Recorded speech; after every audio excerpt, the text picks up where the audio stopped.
السلام علیکم ورحمۃ اللہ وبرکاتہ۔ بسم اللہ الرحمن الرحیم۔ الحمد للہ نحمده ونستعینه ونستغفره ونؤمن به ونتوکل علیہ ونعوذ باللہ من شرور انفسنا ومن سیئات اعمالنا، من يهده الله فلا مضل له ومن يضلله فلا هادي له، ونشهد ان لا اله الا الله وحده لا شريك له، ونشهد ان سيدنا وحبيبنا ونبينا مولانا محمدا عبده ورسوله صلی اللہ تبارک و تعالی علیہ وسلم، اما بعد فاعوذ باللہ من الشیطان الرجیم، بسم اللہ الرحمن الرحیم۔ رجال صدقوا ما عاهدوا الله علیہ فمنهم من قضى نحبه ومنهم من ينتظر وما بدلوا تبدیلا، صدق اللہ العظیم۔ قابل احترام بزرگ و دوستو، اللہ تعالیٰ نے حضرات صحابہ اور صحابیات کی جو مقدس پاکیزہ جماعت جو تیار کی ہے، یہ اللہ تعالیٰ کی بہت ہی خصوصی مہربانی ہے کہ انسانیت کے اندر ایسی جماعت کا تیار ہونا یہ محض اللہ کی مہربانی ہے۔ جس دور میں قرآن پاک نازل ہو رہا تھا، اس دور میں قرآن پاک جو مطالبہ کر رہا تھا کہ اللہ کے بندوں کی زندگیاں کیسی ہونی چاہیے، اور اللہ کے رسول صلی اللہ علیہ وسلم کی تربیت تھی کہ وہ خوبیاں، وہ صفات حضرات صحابہ اکرام کی مقدس جماعت میں اللہ تعالیٰ نے پیدا فرمائی۔ یہ واقعات بیان کرنے کا مقصد یہی ہے کہ وہ خوبیاں، وہ صفات ہم اپنی زندگی میں اپنائیں، اس لیے کہ انسان کی قیمت صفات کے اعتبار سے ہے۔ انسان کا مقام اللہ کے نزدیک صفات پر ہے۔ حضرات صحابہ اور صحابیات نے اپنی زندگیوں میں وہ خوبیاں، وہ صفات انہوں نے پیدا کی۔ اللہ تبارک و تعالیٰ نے دنیا میں بھی اور آخرت میں بھی انہیں نوازا ہے۔ آج کی مجلس میں حضرت طلحہ رضی اللہ تعالی عنہ کا مبارک تذکرہ ہے۔ سیدنا طلحہ رضی اللہ تعالی عنہ یہ سابقین اولین میں سے ہیں۔ ابتدائی دور میں اسلام قبول کرنے والوں میں سے۔ ان کے اسلام لانے کا واقعہ سیرت کی کتابوں میں اس طرح لکھا ہے کہ ایک مرتبہ یہ سفر میں تھے، وہاں ایک میلہ لگا ہوا تھا، تو اس میلے میں ایک راہب نے اعلان کیا کہ اس میلے میں کوئی ایسا آدمی ہے جو مکے سے آیا ہوا ہو۔ تو حضرت طلحہ کہتے ہیں کہ میں آگے بڑھا اور ان سے ملاقات کیا، تو وہ راہب کہتا ہے کہ کیا تم احمد کو جانتے ہو؟ احمد صلی اللہ علیہ وسلم۔ طلحہ کہتے ہیں کہ یہ نام میں نے کبھی نہیں سنا تھا۔ فرمایا کہ اصل نام ان کا احمد ہماری کتابوں میں لکھا ہے، احمد ابن عبداللہ ابن عبد المطلب۔ ہماری کتاب میں یہ بھی لکھا ہے کہ یہ مکے میں پیدا ہوں گے اور مدینہ منورہ ہجرت کریں گے، اور ہماری کتاب میں یہ بات بھی لکھی ہے کہ اس مہینے میں ان کا ظہور ہونے والا ہے۔ سوچیں پچھلی آسمانی کتابوں میں حضور اکرم صلی اللہ علیہ وسلم کی کتنی تفصیل بیان کی گئی۔ حضرت طلحہ کہتے ہیں کہ جب میں مکہ واپس آیا تو میرے ابو بکر میرے دوستوں میں سے تھے۔ میں نے ان سے پوچھا تو انہوں نے کہا ہاں، محمد صلی اللہ علیہ وسلم کو اللہ نے نبی بنایا ہے اور میں ان پر ایمان لا چکا ہوں۔ تو حضرت ابو بکر رضی اللہ تعالی عنہ نے حضرت طلحہ کو حضور صلی اللہ علیہ وسلم کے پاس وہ لے کر گئے، اور اللہ کے رسول صلی اللہ علیہ وسلم کے سامنے حضرت طلحہ نے وہ راہب والا واقعہ سنایا، اور آپ مسکرائے۔ فرمایا کہ طلحہ کیا ارادہ ہے؟ فرمایا اللہ کے رسول صلی اللہ علیہ وسلم ایمان لانے کا ارادہ ہے۔ کلمہ پڑھی، وہیں پہ مسلمان ہو گئے۔ یہ بات پہلے بھی عرض کی گئی کہ اس دور میں جو بھی ایمان لاتا، چاہے مرد ہو کہ عورت، بڑی آزمائشوں سے اور بڑی تکلیفوں سے گزرتے،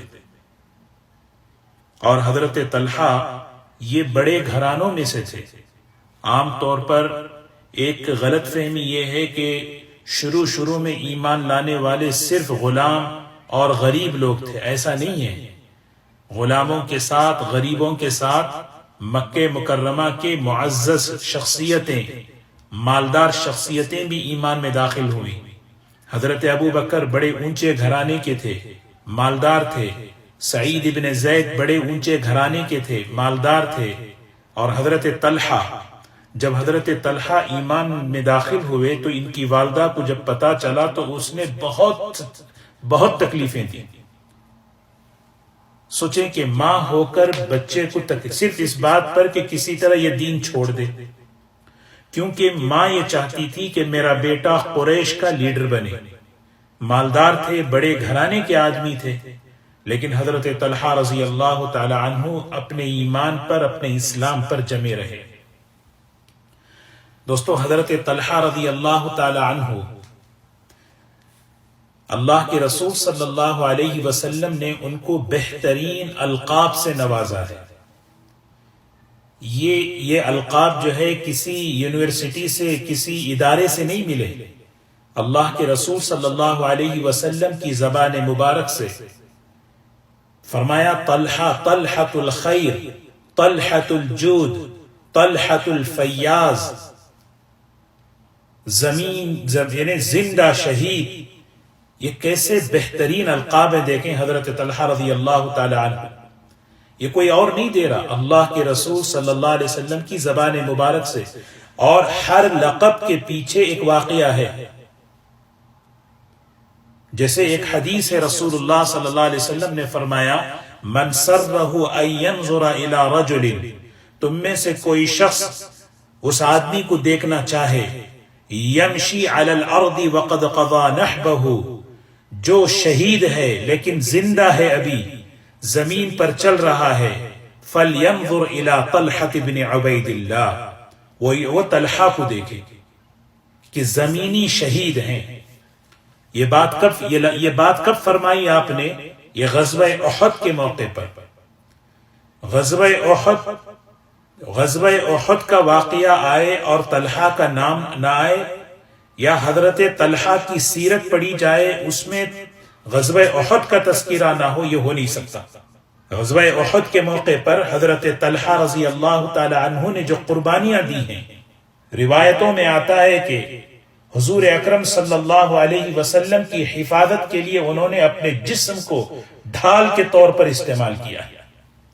ایک موقع ایسا آیا کہ جیتی ہوئی جنگ ہارنے میں بدل گئی، صحابہ ادھر ادھر بکھر گئے، اللہ کے رسول صلی اللہ علیہ وسلم تنے تنہا، دشمنوں نے دیکھا، آپ کو نقصان پہنچایا، دندان مبارک شہید ہو گئے، احد کی کڑیاں آپ کے رخسار مبارک میں گھس گئی۔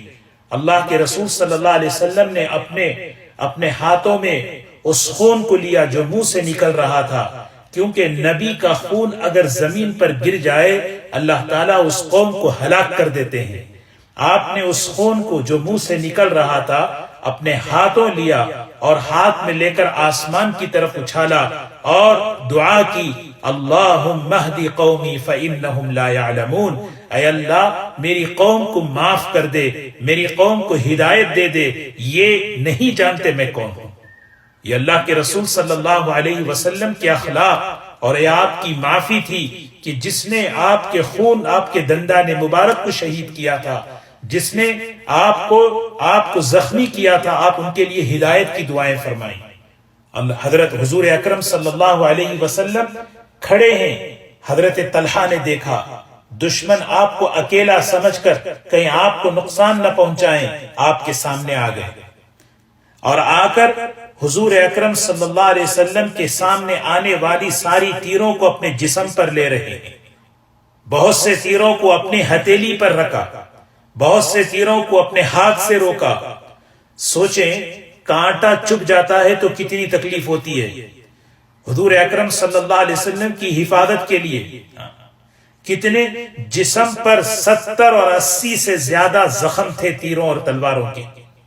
اللہ کے رسول صلی اللہ علیہ وسلم زخمی ہونے کی وجہ سے گر گئے اور حضرت طلحہ خود زخمی ہیں۔ کہنے لگے اللہ کے حضور صلی اللہ علیہ وسلم ایک چٹان پر چڑھنا چاہ رہے تھے، آپ سے ہو نہیں رہا تھا۔ حضرت طلحہ رضی اللہ تعالی عنہ بیٹھ گئے، فرمایا اللہ کے رسول صلی اللہ علیہ وسلم آپ میری پشت پر بیٹھ جائیں، میں آپ کو اٹھا کے لے کے چلوں گا۔ حضور اکرم صلی اللہ علیہ وسلم حضرت طلحہ کی پشت پر بیٹھ گئے اور حضرت طلحہ رضی اللہ تعالی عنہ نے آپ کو اس چٹان تک پہنچایا۔ سوچے دوستو کہ حضور، اور یہاں تک جب حضرت طلحہ رضی اللہ تعالی عنہ زخموں کی تاب میں لا کر گر گئے، حضرت ابو بکر، حضرت عمر، صحابہ آ رہے ہیں، اللہ کے رسول صلی اللہ علیہ وسلم نے فرمایا میری بات چھوڑو، پہلے جو ہے تم طلحہ کی خبر لو، طلحہ کی خبر لو۔ 80 سے زیادہ ان کے جسم پر جو ہے تیر اور تلوار کے، انہوں نے ایک تاریخ لکھ دی حضور اکرم صلی اللہ علیہ وسلم کی محبت کیا ہوتی ہے، محبت میں جان کیسے دی جاتی ہے، اس محبت میں اپنے آپ کو کیسے پیش کیا جاتا ہے۔ اسی لیے حضرت ابو بکر صدیق رضی اللہ تعالی عنہ جب بھی احد کا تذکرہ فرماتے تو کہتے وہ تو طلحہ کا دن تھا، اس دن تو طلحہ نے بازی لے لی۔ اس موقع پر حضور اکرم صلی اللہ علیہ وسلم نے طلحہ کو خیر کا لقب دیا، طلحۃ الخیر، اور پھر اس موقع پر حضور صلی اللہ علیہ وسلم نے حضرت طلحہ کو جنت کی بشارت دی، فرمایا قد وجبت، قد وجبت، فرمایا جنت تمہارے لیے واجب ہے۔ پھر ایک فرمایا طلحہ ہنیئا لک یا طلحہ، طلحہ خوشخبری ہو، انت رفیقی فی الجنہ، جنت میں تم میرے ساتھ رہو گے۔ اور پھر اس موقع پر اتنا خوش ہو گئے اللہ کے رسول صلی اللہ علیہ وسلم کہ طلحہ نے میری جان بچائی، طلحہ آگے بڑھ کر میرے پاس آنے والی ایک ایک تیر کو، ایک ایک تلوار کے زخم کو اپنے اوپر، اپنے جسم پر لیا۔ خود حضرت طلحہ کہتے ہیں میرے جسم کا کوئی عضو ایسا نہیں تھا جو زخمی نہ ہوا ہو۔ پھر اس موقع پہ فرمایا کہ من سرہ ان ینظر الی رجل، ارے بھائی تم میں سے کوئی شخص اپنی آنکھوں کو ٹھنڈا کرنا چاہے ایسے آدمی کو دیکھ کر جو زمین پر چل رہا ہے لیکن آگے شہادت کا مقام پانے والا ہے، ہاں اللہ نے اس کے بارے میں فیصلہ کر لیا ہے، فلینظر الی طلحہ، کہ طلحہ کو دیکھو۔ جب احد سے واپسی ہوئی مدینہ منورہ، اللہ کے رسول صلی اللہ علیہ وسلم نے صحابہ کو جمع کیا مسجد نبوی میں اور حضرت حسان ابن ثابت کو بلایا، فرمایا حسان طلحہ کی تعریف میں اشعار لکھو۔ حضرت حسان ابن ثابت رضی اللہ تعالی عنہ حضرت طلحہ کی تعریف میں اشعار لکھ رہے ہیں۔ سوچیں حضور صلی اللہ علیہ وسلم حضرت طلحہ کی قربانی سے کتنا خوش ہوئے۔ مسجد نبوی میں منبر رسول پر بیٹھ کر حضرت حسان ابن ثابت نے اللہ کے رسول صلی اللہ علیہ وسلم کی موجودگی میں وہ اشعار سنائے ہیں، وہ اشعار سیرت کی کتابوں میں موجود ہیں۔ یہ حضرات صحابہ اکرام کا یہ جذبہ تھا کہ اللہ کے رسول صلی اللہ علیہ وسلم سے ایسی محبت کہ آپ کو ذرا بھی ٹھیس نہ پہنچے، آپ کو ذرا بھی تکلیف نہ پہنچے۔ رجال صدقوا ما عاهدوا الله عليه، رجال صدقوا ما عاهدوا الله عليه، فمنهم من قضى نحبه ومنهم من ينتظر وما بدلوا تبديلا۔ کیسے بہترین لوگ ہیں جنہوں نے اللہ سے کیا ہوا عہد پورا کر لیا۔ بعض اس میں ایسے ہیں جو شہید ہو چکے، بعض وہ ہیں جو انتظار کر رہے ہیں۔ حضور اکرم صلی اللہ علیہ وسلم حضرت طلحہ کو دیکھ رہے ہیں اور یہ آیت پڑھتے جا رہے ہیں۔ کیا خوبیوں والے انسان ہیں۔ یہی وہ لوگ ہیں جن کا مقام فرشتوں سے آگے ہے، یہی وہ لوگ ہیں جو آسمانوں کے نیچے زمین کے اوپر امن اور سلامتی کا دریا ہے، جن کے بارے میں اللہ نے تعریف کی اولئک هم الراشدون، یہ لوگ کامیاب ہیں، ان پر اللہ کا فضل اور اس کی مہربانی ہے۔ غزوہ احد کے موقع پر حضرت طلحہ رضی اللہ تعالی عنہ کی قربانی تھی، ایک طرف حضرت طلحہ کی، دوسری طرف خواتین میں حضرت ام عمارہ کی۔ اللہ کے رسول صلی اللہ علیہ وسلم نے حضرت ام عمارہ کی قربانی سے خوش ہو کر پوچھا، عمارہ کہو مانگو، کیا مانگنا چاہتی ہو؟ حضرت ام عمارہ رضی اللہ تعالی عنہ نے بھی کہا میں آپ کا پڑوس جنت میں مانگتی۔ یہاں حضرت طلحہ رضی کیسے مبارک لوگ ہیں، کیسی خوبیاں ہیں حضرت طلحہ رضی اللہ تعالی عنہ، طلحۃ الخیر. ایک مرتبہ آپ نے طلحۃ الجود، طلحۃ الفیاض، یعنی ان کے اندر سب سے بڑی جو خوبی تھی وہ سخاوت کی، اللہ کے راستے میں خرچ کرنا. سخی، طلحۃ جود، جود کہتے ہیں سخی، کہ اللہ کے رسول صلی اللہ علیہ وسلم نے اپنی زبان مبارک سے انہیں سخی کا لقب دیا ہے. سوچیں جس کی سخاوت کی تعریف اللہ کے رسول صلی اللہ علیہ وسلم فرمائے، سوچیں وہ کیسے سخی ہوں گے. بہت بڑے مالدار تھے، بہترین تاجر تھے، لیکن ان کی تجارت، ان کی مالداری، ان کا مال، سبحان اللہ. ایک مرتبہ حضرت طلحہ رضی اللہ تعالی عنہ غمگین بیٹھے ہوئے ہیں، چہرے پہ پریشانی ہے. ان کی گھر والی نے پوچھا، میری طرف سے کوئی تکلیف تو نہیں پہنچی؟ آپ کے چہرے پہ پریشانی، آپ کے چہرے پہ غم دیکھ رہی ہوں. کیسی مبارک خواتین ہیں. چہرے، شوہر کا چہرہ بدل رہا ہے، فوراً پریشان کہ کہیں میری وجہ سے تو ناراض نہیں. حضرت طلحہ نے فرمایا، نہیں نہیں، تم تو بہت نیک ہو، تم تو بہت نیک، بہت اخلاق والی ہو. حضرت طلحہ نے اپنی بیوی کی تعریف کی. یہ بیوی بھی کون؟ حضرت ام کلثوم، حضرت ابو بکر رضی اللہ تعالی عنہ کی بیٹی، حضرت عائشہ رضی اللہ تعالی عنہ کی بہن تھی. فرمایا پھر پریشانی کس بات کی ہے؟ فرمایا پریشانی یہ ہے کہ میرے پاس گھر میں مال پڑا ہوا ہے. اس موقع پر ان کے گھر میں 7 لاکھ درہم پڑے ہوئے تھے. کہیں کل قیامت کے دن اللہ تعالیٰ اس کے بارے میں مجھ سے اگر پوچھے تو میں کیا جواب دوں؟ یہ مال کہیں مجھے اللہ سے دور نہ کر دے، کہیں مجھے آخرت سے غافل نہ کر دے. یہ پریشانی مجھے ستا رہی ہے. بیوی نے کہا، میں اس کا حل بتاؤں؟ کہا ضرور بتائیں. تو بیوی نے کہا، اللہ کے راستے میں خرچ کر دیں، غریبوں پر، مسکینوں پر، یتیموں پر اس کو خرچ کر دیں. سبحان اللہ. اللہ کے خرچ کرنے یعنی سخی ہیں. السخی حبیب اللہ، قریب من اللہ، قریب من الجنہ، بعید من النار. سخی جو ہوتا ہے وہ اللہ کا محبوب ہوتا ہے، اللہ کا قریب ہوتا ہے، جنت کا قریب ہوتا ہے، جہنم سے دور ہوتا ہے.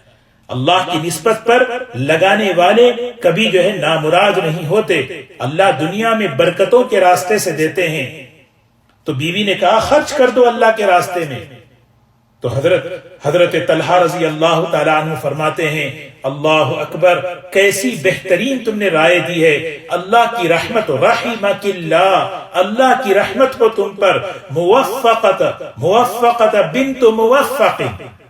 کیا خوبصورت جملہ اپنی بیوی کی، اپنے سسر کے بارے میں فرما رہے. دیکھیں یہ صحابہ کی ایک ایک چیز دوستو ہماری زندگیوں کے لیے رہنمائی ہے. موفقت بنت موفق، بڑے باپ کی بڑی بیٹی، توفیق والی، خیر کے کاموں میں توفیق اللہ نے تمہیں دی ہے، اور تمہارے ابا کو بھی اللہ نے توفیق دی ہے خیر کے کاموں. موفق بنت موفق. بہت سے لوگ کبھی اپنے سسرال کو جو ہے ذلیل کرتے ہیں. قرآن پاک کے ماننے والوں کا یہ مزاج نہیں ہے. جس طرح اپنے ماں باپ کا احترام ہمیں بتایا گیا، اسی طرح سسرالی رشتہ داروں کا بھی احترام ہمیں سکھایا گیا. چنانچہ حضرت طلحہ رضی اللہ تعالی عنہ نے وہ سارا مال، کئی واقعات سیرت کی کتابوں میں، حدیث کی کتابوں میں حضرت طلحہ رضی اللہ تعالی عنہ کی سخاوت پر ہے. ایک زمین انہوں نے فروخت کی، 1 لاکھ درہم نفع میں آئے، اسی رات انہوں نے اس کو خرچ کر دیا. ان کی اہلیہ فرماتی ہیں جس وقت وہ خرچ کر رہے تھے ان کے لباس پر پیون لگا ہوا تھا. اللہ کے رسول صلی اللہ علیہ وسلم کی یہ تربیت، قرآن پاک نے یہ صحابہ کا یہ مزاج بنایا تھا کہ اللہ کی محبت، اللہ کے رسول صلی اللہ علیہ وسلم کی محبت اور اللہ کے راستے میں خرچ کرنا، مزاج میں اخلاق، مزاج میں سخاوت. حضرت طلحہ رضی اللہ تعالی عنہ بڑے خوش اخلاق، بڑے خوش مزاج، خاص طور پر گھر والوں کے ساتھ. صحابہ میں بہت یہ مشہور تھا کہ حضرت طلحہ رضی اللہ تعالی عنہ اپنے گھر والوں کے ساتھ، اپنے بیوی بچوں کے ساتھ بڑے خوش مزاجی سے رہتے تھے. ایک واقعہ ہے سیرت کی کتابوں میں کہ ایک ان کی اہلیہ ام ابان رضی اللہ تعالی عنہ ایک صحابیہ ہیں، بہت خوبصورت تھی. کہتی ہیں کہ بہت رشتے مجھے آئے، بڑے بڑے لوگوں کے رشتے مجھے آئے. حضرت طلحہ نے بھی رشتہ بھیجا تو میں نے فوراً وہ رشتہ قبول کر لیا. کہتی ہے جب میں حضرت طلحہ کا رشتہ قبول کر لیا تو میری سہیلیاں، میرے جو ملنے جلنے والی تھی، انہوں نے پوچھا کہ اتنے رشتے تمہارے پاس آئے، فلاں فلاں فلاں کے آئے، لیکن تم نے طلحہ میں کیا بات دیکھی کہ تم نے وہ رشتہ فوراً قبول کر لیا؟ تو وہ صحابیہ کہتی ہیں کہ میں طلحہ کو جانتی ہوں، ان کے اخلاق کو جانتی ہوں، ان کی خوش مزاجی کو میں جانتی ہوں. ان کے اخلاق کی، ان کی خوش مزاجی کی وجہ سے، ان کی حسن معاشرت کی وجہ سے کہ وہ گھر والوں کے ساتھ، آپس میں رہنے والوں کے ساتھ خوش مزاجی کے ساتھ رہتے ہیں، اس لیے میں نے وہ رشتہ قبول کر لیا. اور انہوں نے کچھ خوبیاں بتائیں اور کہنے لگی کہ جس شوہر کے اندر یہ خوبیاں ہوں وہ دنیا کا بہترین شوہر ہوگا. فرمایا ان کی خوبی، حضرت طلحہ کی خوبی یہ ہے کہ جب وہ گھر آتے ہیں تو مسکراتے ہوئے آتے ہیں، اور گھر سے جب باہر جاتے ہیں تو مسکراتے ہوئے جاتے ہیں. یہ تو اللہ کے رسول صلی اللہ علیہ وسلم کی مبارک سنت ہے. یہ صحابہ اکرام نے اس کو اپنی زندگی میں لیا. یہ اگر یہ ایک سنت اگر ہماری زندگیوں میں آئے، ہمارے گھروں کے مسئلے، ہمارے آپس کے ازدواجی مسئلے حل ہو جائے. ایک سنت میں اتنی تاثیر اور اتنی طاقت ہے. گھر کے اندر آئے تو مسکراتے ہوئے آنا، سلام کرتے ہوئے آنا. یہ حضرت طلحہ رضی اللہ تعالی عنہ نے حضور اکرم صلی اللہ علیہ وسلم سے سیکھا. اور پھر فرمایا کہ جب مانگو تو کبھی بخل نہیں کرتے. بیوی کی ضروریات ہوتی ہیں، جب بیوی اپنی ضرورت کے لیے کوئی چیز مانگے تو بخل اور کنجوسی نہیں کرنا چاہیے. گھر والوں پر خوش دلی کے ساتھ، کھلے دل کے ساتھ خرچ کریں، اللہ تعالیٰ برکت عطا فرماتے ہیں. یہ اللہ کا نظام ہے کہ جو دوسروں پر آسانی کرتا ہے اللہ اس پر آسانی فرمائیں گے. گن گن کر دو گے، گن گن کر آسمان سے ملے گا. اور پھر تیسری بات فرمائی، بڑی بہترین بات، کوئی بھی ان کا کام کر دو، ان کے لیے کھانا بنا دو، ان کے کپڑے تیار کر دو، فوراً وہ شکریہ ادا کرتے ہیں، اپریشیٹ کرتے ہیں، شکر ادا کرتے ہیں. حدیث پاک میں آتا ہے من لم یشکر الناس لم یشکر اللہ. آج بہت سے شوہروں کا یہ مزاج ہی نہیں ہے کہ بہت سی چیزیں اللہ تعالیٰ بیوی کے ذریعے ہمیں زندگی میں دیتے ہیں لیکن اس کا احساس نہیں. جو لوگوں کا شکر ادا نہیں کرتا وہ اللہ کا بھی شکر ادا نہیں کرتا. لوگوں کا شکر، لوگوں میں سب سے پہلے تو گھر والے ہیں کہ بیوی شوہر کا، شوہر بیوی کا، بچے ماں باپ کا. یہ شکر جو ہے گھروں میں خوشیاں لے کر آتا ہے. یہ شکر کئی پریشانیوں سے ہماری حفاظت کرتا ہے. اور پھر فرمایا کہ کبھی غلطی ہو جاتی ہے تو فوراً معاف کر دیتے ہیں، دل میں رکھتے نہیں، تانا نہیں دیتے، ذلیل نہیں کرتے. کوئی بھی غلطی تو انسان سے ہوتی ہے، غلطی ہو گئی فوراً معاف کر دیا. پھر آخری بات بتائی، بڑی بہترین بات. سبحان اللہ. دیکھیں کیسے کیسے خوبیاں ہیں. فرمایا کہ جس شوہر کے اندر یہ خوبیاں ہو وہ شوہر کیسا بہترین شوہر ہوگا. میں نے اسی لیے ان کا رشتہ قبول کر لیا. حضرت طلحہ رضی اللہ تعالی عنہ بڑے خوش اخلاق والے. کئی واقعات حدیث کی، سیرت کی کتابوں میں ہیں کہ دل بڑا صاف. ایک مرتبہ کسی نے حضرت طلحہ رضی اللہ تعالی عنہ سے پوچھا کہ ابو ہریرہ رضی اللہ تعالی عنہ اتنی روایتیں بیان کرتے ہیں، دوسرے اتنا نہیں کرتے. ایسے لوگ ہوتے ہیں آ کر جو ہے ایک شوشہ چھوڑ دیتے ہیں، وہ نہیں کرتے، وہ کیوں کرتے ہیں؟ جب دل صاف ہوتا ہے تو جواب کیسے ہوتا ہے؟ دل گندا ہوتا ہے تو جواب کیا ہوتا ہے؟ دل صاف تھے ان حضرات صحابہ کے. فرمایا دیکھو بات اصل میں یہ ہے کہ ہم تو کاروباری تھے، بیوی بچے والے تھے، اس میں مشغول رہتے تھے، لیکن حضرت ابو ہریرہ رضی اللہ تعالی عنہ مکمل حضور اکرم صلی اللہ علیہ وسلم کی صحبت پہ رہتے تھے. جتنی باتیں انہوں نے سنی دوسرا کوئی نہیں سن سکا. اسی لیے ایک مرتبہ حضرت طلحہ کے 3 بیٹے تھے، ایک موسیٰ، ایک عیسیٰ، ایک یحییٰ. لکھا ہے کہ حضرت معاویہ رضی اللہ تعالی عنہ سے ان کے بیٹے کی ملاقات ہوئی تو معاویہ رضی اللہ تعالی عنہ نے فرمایا کہ میں تمہیں بتاؤں تمہارے والد کے بارے میں، حضور اکرم صلی اللہ علیہ وسلم سے کیا سنا ہے؟ تو بیٹے نے کہا جی ضرور بتائیں. تو حضرت معاویہ رضی اللہ تعالی عنہ نے سب سے پہلے قرآن کی آیت پڑھی، رجال صدقوا ما عاهدوا الله علیہ، رجال صدقوا ما عاهدوا الله علیہ فمنهم من قضى نحبه ومنهم من ينتظر وما بدلوا تبدیلا. پھر فرمایا میں نے سنا ہے کہ اللہ کے رسول صلی اللہ علیہ وسلم نے تمہارے والد کو طلحۃ الجود کہا، طلحۃ الفیاض کہا.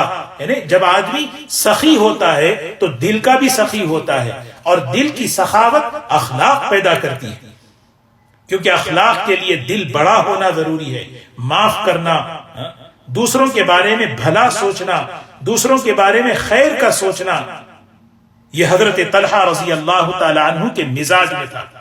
ایک واقعہ عرض کر کے اپنی بات ختم کروں. حضرت صحابہ اکرام کے آخری دور میں حضرت علی رضی اللہ تعالی عنہ، حضرت معاویہ رضی اللہ تعالی عنہ کے درمیان کچھ اختلاف ہوا. لوگوں میں اختلاف ہوتا ہے. اللہ کے رسول صلی اللہ علیہ وسلم نے فرمایا بہترین عمل نفل روزوں سے، نفل صدقات سے بہتر عمل بتاؤ. صحابہ نے فرمایا ضرور بتائیں. فرمایا اصلاح ذات البین، دو اختلاف کرنے والوں میں مصالحت پیدا کرنا. 2 آدمیوں میں اختلاف ہے، 2 آدمیوں میں انبن ہو چکی ہے، ان دونوں کے درمیان آپس میں کیا کرنا؟ مصالحت پیدا کرنا، تاکہ تعلق ان کا استوار ہو جائے. کیوں؟ اس لیے کہ آپس کا اختلاف اللہ کے رسول صلی اللہ علیہ وسلم نے فرمایا دلوں کو مونڈ دیتا ہے، مونڈ دینے والی چیز ہے. اور پھر فرمایا ایک تو اس طرح ہے جو بالوں کو صاف کرتا ہے، لیکن آپس کا اختلاف دین کو مونڈ دیتا ہے. دین کو موڑنے کا مطلب ایک طرف اعمال کر رہے ہیں، دوسری طرف حسد بھی ہے، ایک طرف نمازیں بھی ہیں، دوسری طرف دل میں کینہ بھی ہے، ایک طرف سارے تلاوتیں ہیں، دوسری طرف دل میں بغض ہے. یہ ساری جو امراض ہیں، یہ امراض سارے عمل کے انوارات کو، اس کی روحانیت کو، اس کی برکتوں کو ختم کر دیتے ہیں. حضرت طلحہ رضی اللہ تعالی عنہ ان لوگوں میں سے تھے جو یہ چاہتے تھے کہ ان کے درمیان صلح ہو جائے. چنانچہ اپنے ساتھی حضرت زبیر رضی اللہ تعالی عنہ کو لیا. فرمایا زبیر، میں اور تم ان دونوں کے درمیان کوشش کریں گے مصالحت ہو جائے، اختلاف ختم ہو جائے. چلو ہم حضرت عائشہ رضی اللہ تعالی عنہ سے بات کریں، وہ ہماری ماں ہیں. چنانچہ حضرت عائشہ رضی اللہ تعالی عنہ کے پاس پہنچے اور کہنے لگے حضرت طلحہ رضی اللہ تعالی عنہ، سوچے مزاج ہمارا مصالحت کا ہو، فساد کا نہ ہو. میری زبان کا بول، میرے اٹھنے والا قدم مصلح پر، مصالحت پر. حضور صلی اللہ علیہ وسلم نے رمضان کا سنت اعتکاف بھی ختم کر کے جو ہے مصالحت کے لیے مدینے کے باہر جو ہے وہاں پر جا کر مصالحت کی. اس لیے دوستو ہمیں اللہ بنائے مسئلوں کو حل کرنے والا بنائے، مسائل کو الجھانے والا نہ بنائے. بہت لوگ ہیں مسائل کو الجھانے والے، پرابلم کریٹ کرنے والے، لیکن مسائل کا حل کرنا یہ اللہ سے مانگے. اللہ میری شخصیت کو، میری زندگی کو ایسا بنا دے، گھر کے اندر، آپس میں، خاندان کے اندر میں لوگوں کے مسئلہ مسائل کے حل کرنے والا، مصالحت کا ذریعہ بنا. حضرت عائشہ رضی اللہ عنہا سے کہنے لگے اماں جان، 2 بیٹوں میں جب اختلاف ہوتا ہے، ماں کی ذمہ داری ہوتی ہے کہ ان کے درمیان مصالحت کرائے. آپ کی ذمہ داری ہے. ہم آپ سے درخواست کرتے ہیں، 2 بیٹے آپ ہی کے بیٹے ہیں، حضرت علی، حضرت معاویہ، ان دونوں کے درمیان صلح کرائے. حضرت عائشہ رضی اللہ تعالی عنہا ان کی بات سن کر نکل پڑی اور آ کر جو ہے جہاں پر وہ جہاں پر وہ جنگ ہونے والی تھی، لڑائی ہونے والی تھی، وہاں اس جگہ پہنچی. حضرت زبیر ہیں، حضرت طلحہ ہیں، اور وہاں پر بات چیت ہو رہی ہے حضرت طلحہ حضرت علی سے، حضرت معاویہ رضی اللہ عنہ سے بات ہو چکی. دونوں بڑے آپس میں صلح کے لیے راضی ہو گئے، مگر ہمیشہ کچھ لوگ اغراض والے، مفاد والے، فتنے والے ایسے ہوتے ہیں جو یہ نہیں چاہتے کہ یہ جو ہے یہ چیز صحیح ہو جائے، کیونکہ ان کے اغراض، ان کے مفاد چھپے ہوئے ہوتے ہیں. انہوں نے کیا کیا؟ حملہ شروع کر دیا، اور جیسی حملہ ہوا ادھر والوں نے سمجھا کہ انہوں نے بدعہدی کی، اور انہوں نے سوچا کہ انہوں نے یہ غلط کام کیا. چنانچہ آپس میں تلواریں اور تیر و تلوار چلنے لگی، اور یہاں تک کہ زبردست لڑائی ہوئی. اس لڑائی کا نام جنگ جمل تھا، اور حضرت طلحہ رضی اللہ تعالی عنہ کھڑے ہوئے تھے. ایک تیر آ کر لگا، خون رکنے کو نہ پایا کہ وہیں پر گرے اور وہیں پہ شہید ہو گئے، وہیں پہ شہید. جب یہ جنگ ختم ہوئی، حضرت علی رضی اللہ تعالی عنہ جا رہے تھے، دیکھا حضرت طلحہ مٹی چہرے پر پڑی ہوئی ہے. حضرت علی نے حضرت طلحہ کو اپنے گود میں اٹھایا اور ان کے چہرے سے مٹی کو ہٹایا، ان کی انگلیوں کو بوسہ دینے لگے. یہی وہ ہاتھ ہیں جو حضور اکرم صلی اللہ علیہ وسلم کی حفاظت کے لیے استعمال ہوئے تھے. کاش یہ دن دیکھنے سے پہلے میں اس وقت نہ ہوتا تو کتنا اچھا ہوتا. بہت افسوس کیا. لیکن حضرت طلحہ رضی اللہ تعالی عنہ کی جو صفت تھی اور خوبی تھی مصالحت کی، اسی مصالحت میں انہوں نے جان دے دی. دعا فرمائے اللہ تبارک و تعالی ان مبارک شخصیتوں کی، ان مبارک صحابہ کی خوبیاں اور صفات اللہ ہماری زندگیوں میں پیدا فرمائے. ہمارے اندر بھی یہ اخلاق آئیں گھر والوں کے ساتھ، اور ہمارے اندر بھی سخاوت، اللہ کے راستے میں خرچ کرنے کا جذبہ پیدا ہو. اللہ تبارک و تعالی ہمیں ان کی مبارک زندگیوں کی رہبری میں ہم اپنی زندگیوں کو بنانے کی اللہ ہمیں توفیق نصیب فرمائے. وآخر دعوانا الحمد للہ رب العالمین.